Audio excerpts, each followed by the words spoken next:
Ang pagbasa mula sa aklat ni Propeta Baruch. Jerusalem, hubarin mo na ang lambong ng panluluksa at isuot mo ang walang hanggang kaningningan ng Diyos. Ibalabal mo ang kanyang katwiran at iputong mo sa iyong ulo ang korona ng kadakilaan ng Diyos na walang hanggan. Itatanyag kanya sa lahat ng dako. Tatawagin kang kapayapaang bunga ng katwiran at karangalan ng pagiging makadiyos. Jerusalem, tumindig ka at umakyat sa mataas na burol. Tingnan mo ang iyong mga anak na sa isang tawag lamang ng Diyos na banal ay natitipon mula sa silangan hanggang sa kanluran. Nagagalak sila pagkat hindi sila kinalilimutan ng Diyos. Bihag silang inagaw sa iyo at kinaladkad na palayo, ngunit ngayoy ibinabalik sa iyong sakay sa kalwalhatian na wari nakaupo sa maharlikang trono.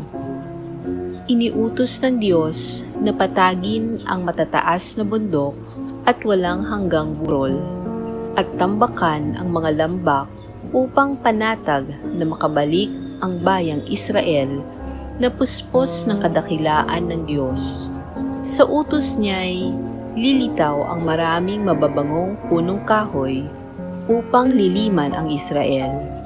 Aakayin sila ng Diyos at babalik silang masaya sa pangangalaga ng kanyang habag at katwiran at liligaya sa liwanag ng kanyang walang hanggang kaningningan. Ang salita ng Diyos. Salamat sa Diyos. Salmong tugunan. Gawa ng Diyos ay dakila, kaya tayo'y natutuwa. Nang lingapin tayo ng Diyos at sa sayon ay ibalik, ang nangyaring kasaysayay parang isang panaginip. Lahat tayo ay natuwa, masasayang nagsiawit.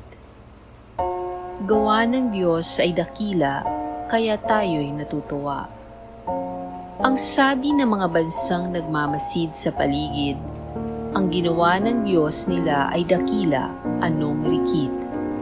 Dakila ngang masasabi, pambihira ang ginawa.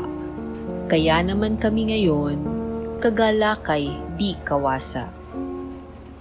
Gawa ng Diyos ay dakila, kaya tayo'y natutuwa. Kung paanong inuulan yaong mga tuyong batis, sa sariling bayan namin kami poon ay ibalik. Silang mga nagbubukid na nagtanim na may luha, bayaan mo na mag-aning masaya't natutuwa. Gawa ng Diyos ay dakila, kaya tayo'y natutuwa. Yaong mga nagsihayong dalay binhit nananangis, ay aawit na may galak, dalay-ani pagbalik. Gawa ng Diyos ay dakila, kaya tayo'y natutuwa. Pagbasa mula sa sulat ni Apostol San Pablo sa mga taga-Pilipos. Ang aking mga panalangin para sa inyo ay laging puspos ng kagalakan dahil sa inyong tulong sa pagpapalaganap ng mabuting balita tungkol kay Kristo.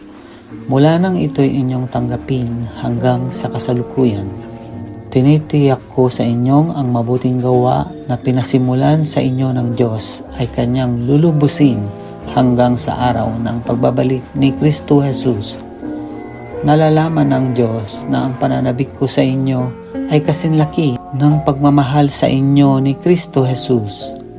Idinadalangin ko sa Diyos na mag-ibayo ang inyong pag-ibig at masangkapan ng malinaw na pagkakilala at malawak na pagkaunawa upang mapili ninyo ang pinakamahalaga sa lahat ng bagay. Sa gayon, pagdating ng araw ng pagbalik ni Kristo, matagpuan kayong malinis, walang kapintasan, at puspos ng magagandang katangiang kaloob sa inyo ni Hesukristo sa karangalan ng kapurihan ng Diyos. Ang salita ng Diyos. Salamat sa Diyos. Hallelujah.